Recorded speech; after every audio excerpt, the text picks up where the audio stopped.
بسم الله الرحمن الرحيم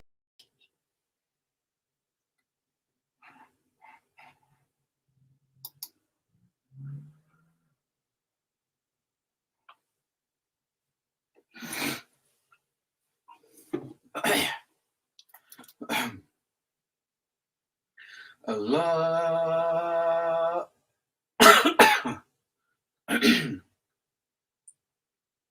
Allahu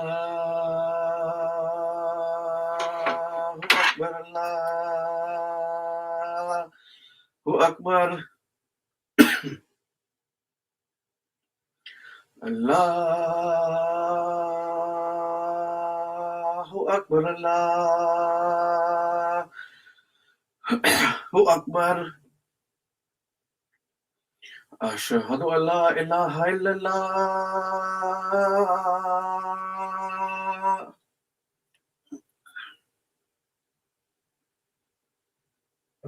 Ashhadu an la ilaha illallah.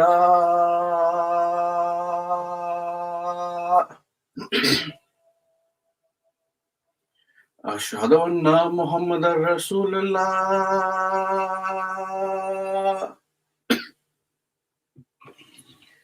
Ashhadu anna Muhammadar Rasulullah.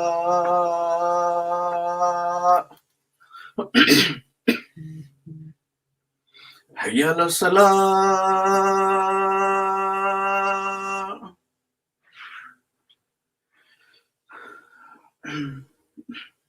Hayya ala salah.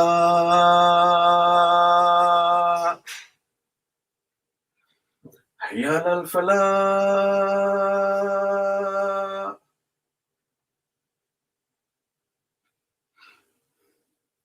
Hayya ala falah.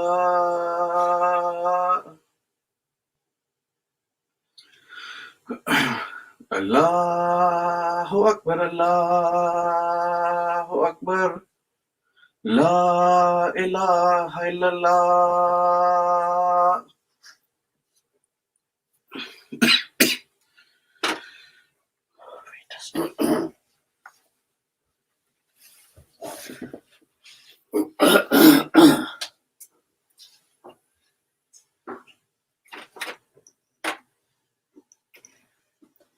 أشهد أن لا إله إلا الله وحده لا شريك له وأشهد أن محمدا عبده ورسوله أما بعد أعوذ بالله من الشيطان الرجيم بسم الله الرحمن Nirrahim.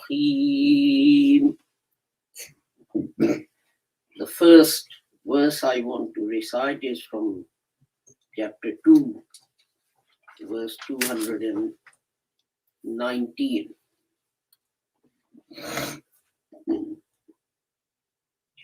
Yas'alunaka anil khamri wal maisir قل فيهما إثم كبير ومنافع للناس وإثمهما أكبر من نفعهما ويسألونك ماذا ينفقون قل العفو وكذلك يبين الله لكم الآيات لعلكم يتفكرون. They ask you about intoxicants. And in fact, strictly speaking, the word here used is khamr, which is wine made from grapes. But of course, the spirits weren't known at that time, and other things. So they ask you about intoxicants and games of chance. Say, in both of them there is great sin, but some benefit for people. and their harm is greater than their benefit. And they ask you as to what they should spend, say what you can spare. Thus does Allah make clear to you the messages that you may ponder. The next verse, it's a long verse, so I'll just read the English translation, which is chapter 4, verse 43. I'll just correct it. I've written it as chapter 2 for some reason.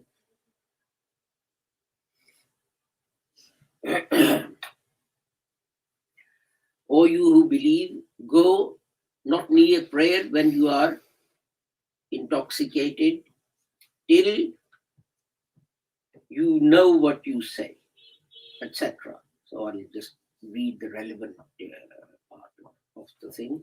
Sadaqallahul Aliyyul Azim. So you see, the Holy Quran is a very balanced book in that even where it is forbidding the drinking of alcohol and so on, it says there is some benefit in it. But its harm is greater than its benefit. What's the benefit? Well, in those days, alcohol was used as a disinfectant. It was also used as an anesthetic because that was the only thing available, etc. But the damage it does to society overall is greater than its benefit. And that is why drinking is forbidden. The Western world, particularly after John Locke and his ideas, looks in horror at such injunctions of the Holy Quran, because as you know, John Locke promoted liberalism, and he didn't want the religion interfering in people's civil rights. In one of his letters that Jefferson quoted, Thomas Jefferson, the person who wrote the American Constitution and Virginian Constitution and so on, he says that whoever it is, Mohammedan and Jew and everyone else, they should have access to the same civil rights. And just because their religious beliefs are different, they should not be made to suffer. But in general, Western political thinking has been dominated by Locke's ideas ever since then. And one of them is, this idea of liberalism, that the state should not interfere in people's right to live the way they want to. And therefore, the objection to Islam forbidding drinking of consumption of all intoxicants. And in fact, I would suggest to you that people restrict it to wine and alcohol and so on. But if you go on, say that the harm, the damage they do is great. And the benefit, although there is some benefit, but the harm they do is greater than the benefit. So in there, if you put tobacco in there, the thing applies. The point I'm making is that wine was the only thing available at the time of the Holy Prophet, particularly wine made from grapes. And that's why this word was used. Tobacco wasn't available, etc. Had it been available, that would have been banned in Islam as well. Not just frowned upon, but banned. Now, you see, Locke's ideas are that, you should have a liberal society, which is, well, good, which is fine. But then he goes on to say that, the state shouldn't interfere in an individual right, in an individual's rights in any way at all. If he wants to smoke, let him smoke. If he wants to drink, let him drink. And this is an objection that is raised against Islam, that Islam is restrictive, it is prescriptive, it restricts people's human rights. But you see, the thing is this: you can have complete freedom to act the way you want to if no one else is involved. If you were to go into the middle of Brazilian forest and live there where your actions don't impact on anyone else, then you can do whatever you want. It's up to you. Because you're not going to impact on anyone else's rights.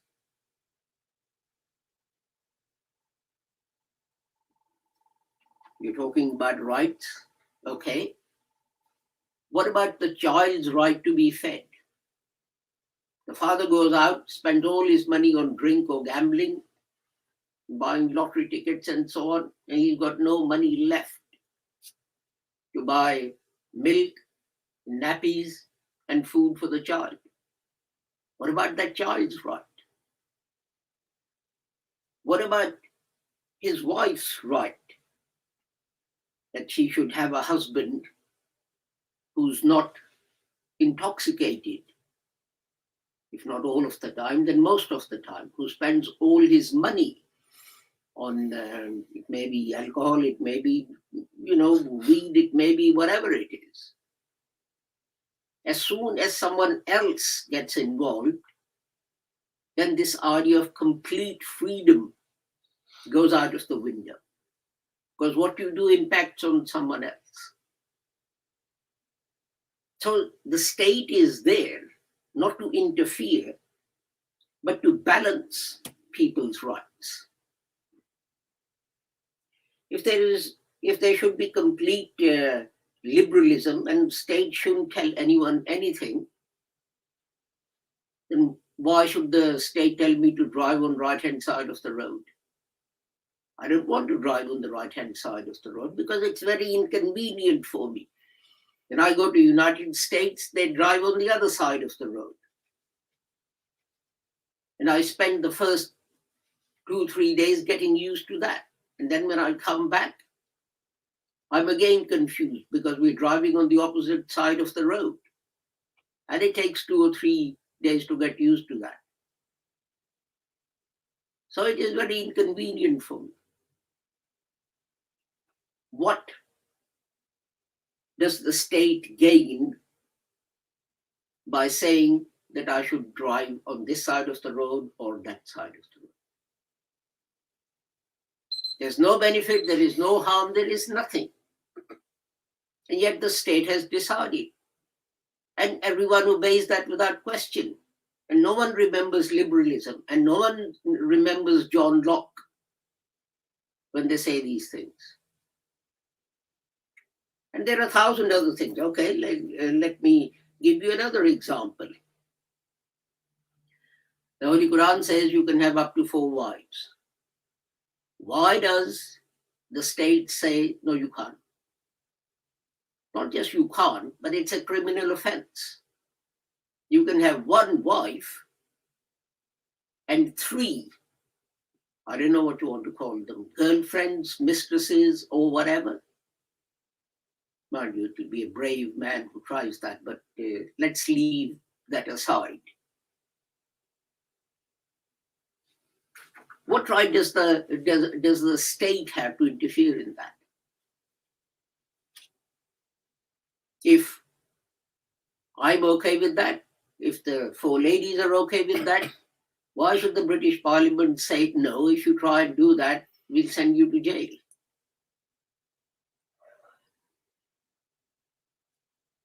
Well, let's go to something else. crash helmets. You're on a motorbike, you have an accident, you hit your head against, some kind of a pole, an electricity pole or something, and you crack your skull open and your brain oozes out, and you die. You're not affecting anyone else. Why does the state, mostly based on John Locke's ideas of liberalism and so on, why does the state tell me, no, you must wear a crash helmet? We are telling you what's good for you. Why is it okay for the British Parliament to say to me, wear a crash helmet, wear seat belts, but it's not okay for the Quran to say, don't drink, because that's harmful. People say, well, if it's harmful, it's only harmful to me. Well, if I drive a motorbike and I don't put a crash helmet on and I have an accident, it's my skull that cracks and my brain that oozes out. I'm not harming anyone else. So why are you making me do it? If I don't wear a seat belt and I have to do an emergency brake at high speed, it may mean that if I'm not wearing a seat belt, that I'll be thrown through the windscreen and my body will be cut to shreds and I'll bleed to death. But who are you to tell me to put the seat belt on so that it doesn't happen? My not putting the seat belt on is only preventing harm to me. It's not preventing harm to anyone else. The point I'm making is that it's fine to object to other systems of law and religions and so on without stepping back and looking at your own. Why has the government made laws that the people under a certain age can't go into a shop and buy alcohol or tobacco? Why? If an individual has rights to do whatever they want. But interestingly, the New Zealand Parliament this week passed a law which will be enacted in 2 years' time, under which, when that law becomes a part of the statute in New Zealand, anyone who's 14 or under at that time will never be able to buy tobacco. Consider these words, never. That guy can't buy tobacco when he's 14, that's fine. But then he can't buy tobacco when he's 16. Well, maybe. But he wouldn't be able to buy tobacco when he's 25 or 35 or 55 or 95. Why? Because New Zealand government said, we've decided that it's in the public interest. So why doesn't the same thing apply to Islamic law, which says, don't drink, don't gamble, because it's not in public interest? This is what it's saying. In different words, but this is what it's saying. Yes, there is some benefit, but the harm that these things do to you, to society, is much greater. It is in public interest that you don't do these things. I find it very odd that as soon as you mention Islamic law and prohibitions by Islam or the Quran and so on, suddenly people remember John Locke and liberalism, and why does Islam or Quran impose this restriction or that restriction and so on. People say, well, why do women have to cover their heads? Well, strictly speaking, men should also cover their heads, but let's leave that debate for another day. Well, let me ask you a question. When I go into a church, why should I uncover my head? It's regarded as the the rudest thing you can do to go into a church, and you have a cap or a hat or something on your head. Why? Well, each society decides how you're going to show respect.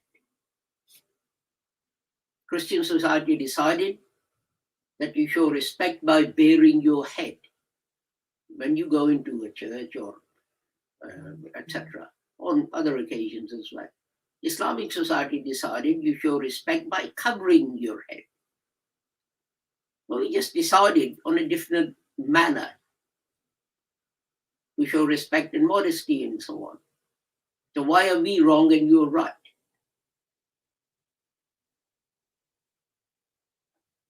And I find it very odd. And the sad thing is that unfortunately, for some reasons, Muslims appear to lack the ability to argue for their faith in this way.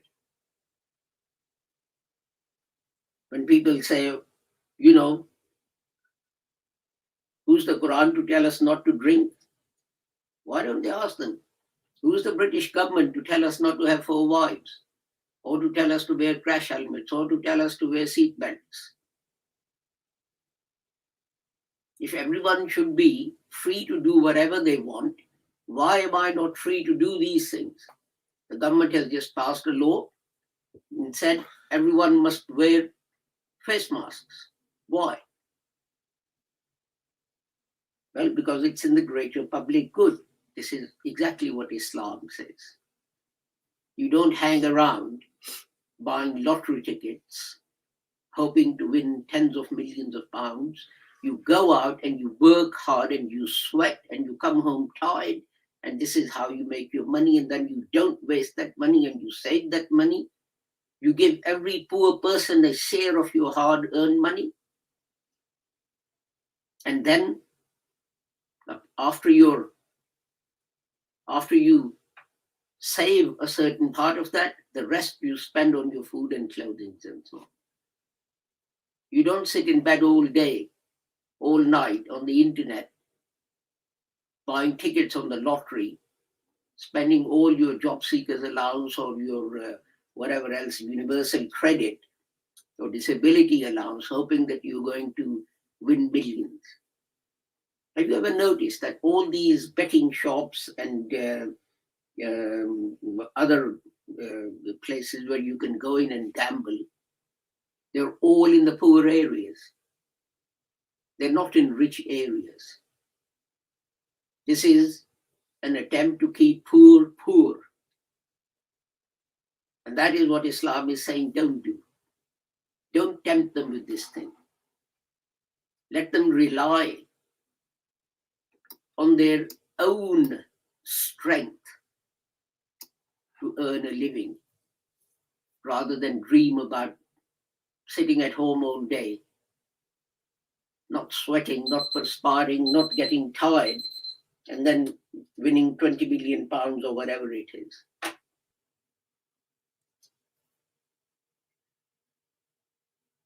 So when you're asked these questions, why does Islam forbid this? Why does Islam forbid that? Ask, why does the British Parliament forbid this or that? Why does the American Congress and Senate forbid this or that? Interestingly, why does the French government forbid people from wearing head coverings? How does that affect the state? It's criminal. It's a criminal offense in France to wear hijab. Why? Can someone from France please explain that to me? Of course they can't.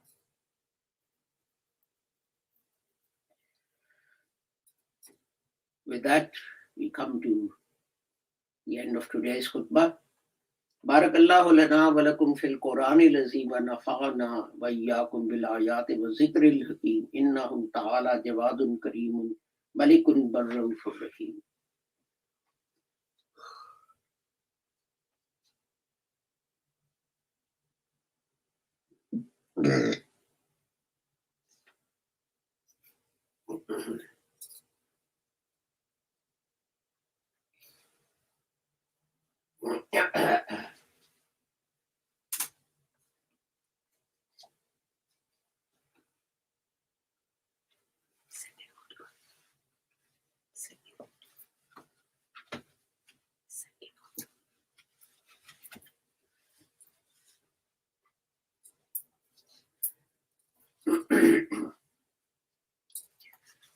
Before the second khutbah, I just want to make an announcement that Mr. Zaman Shaw, who had been a member of the Lahore Ahmadiyya Jamaat in the UK, passed away in hospital yesterday. He'd been ill for about a year since he had a fall, and he'd been in and out of hospital. But last night he went to meet his maker. We don't know when the funeral prayer is, but funeral is. So when we find out, we'll say his funeral prayers in absentia here. Alhamdulillah, nahmaduhu wa nasta'inuhu wa nastaghfiruhu wa nu'minu bihi wa natawakkalu alayhi wa na'udhu billahi min shururi anfusina wa min sayyiati a'malina man yahdihillahu fala mudilla lahu wa man yudlilhu fala hadiya lahu. Wa ashhadu an la ilaha illallah wa ashhadu anna Muhammadan abduhu wa rasuluhu. اللهم صل على محمد وعلى آل محمد كما صليت على إبراهيم وعلى آل إبراهيم إنك حميد مجيد. اللهم بارك على محمد وعلى آل محمد كما باركت على إبراهيم وعلى آل إبراهيم إنك حميد مجيد. اللهم انصر من نصر دين محمد صلى الله عليه وسلم واجعلنا منهم واخذل من خذل دين محمد صلى الله عليه وسلم ولا تجعلنا منهم. عباد الله رحمكم الله إن الله يأمر بالعدل والإحسان وإيتاء ذي القربى وينهى عن الفحشاء والمنكر والبغي يعظكم لعلكم تذكرون. اذكروا الله يذكركم وادعوه يستجب لكم ولذكر الله أكبر. والله يعلم ما تصنعون.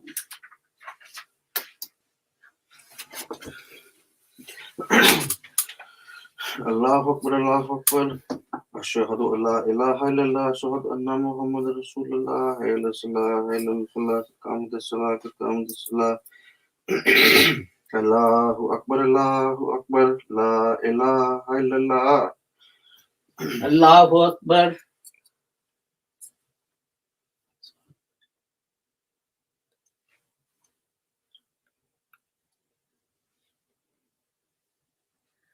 الحمد لله رب العالمين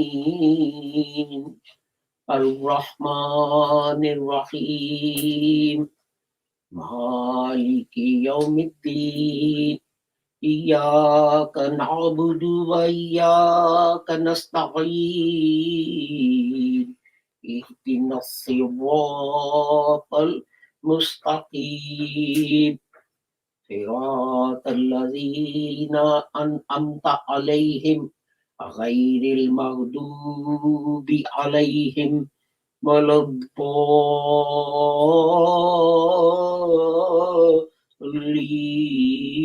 الضالين آمين. قل هو الله أحد الله الصمد لم يلد ولم يولد ولم يكن له كفوا أحد. الله أكبر. سمع الله لمن حمده. الله أكبر.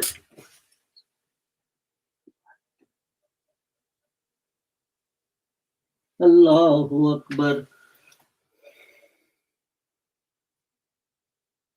الله أكبر.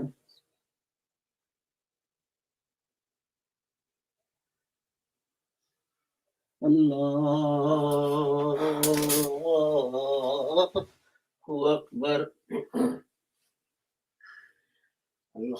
Alhamdulillahi Rabbil Alameen Ar-Rahmanir Rahim Maliki Yawmiddin Iyyaka na'budu wa iyyaka nasta'in Ihdinas siratal mustaqim Siratal ladzina an'amta 'alaihim ghairil maghdubi 'alaihim waladdallin.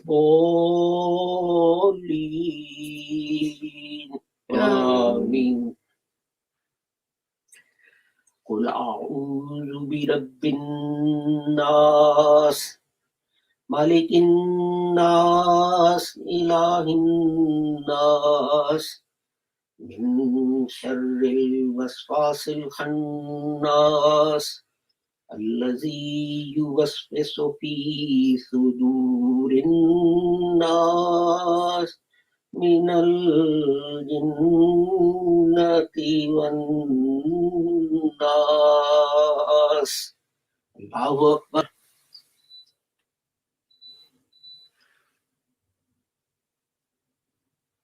Sami'allahu liman hamidah. Allahu Akbar.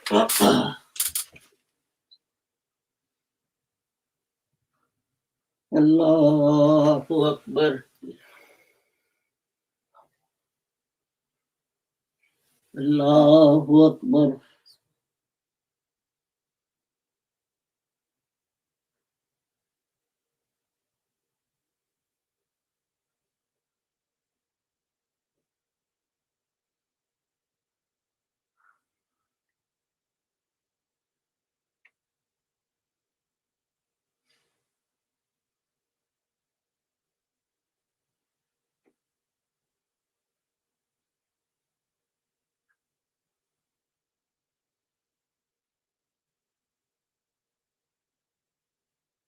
Allahu Akbar.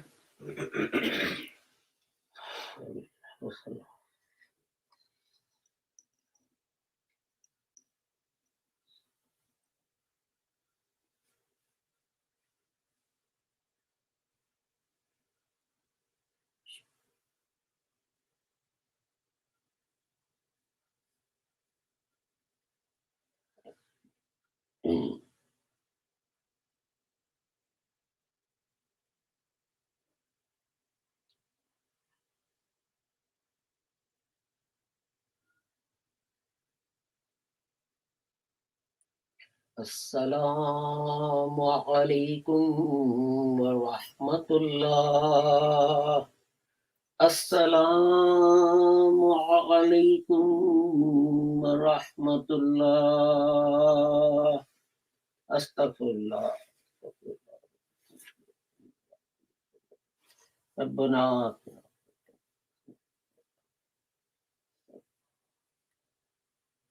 Allahumma.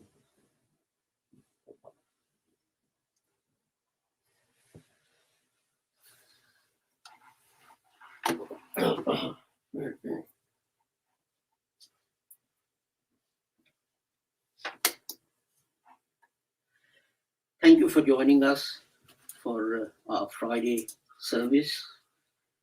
We are grateful we are able to help our brothers and sisters who can't get to the mosque for various reasons. Maybe they can't get time off work or whatever it is.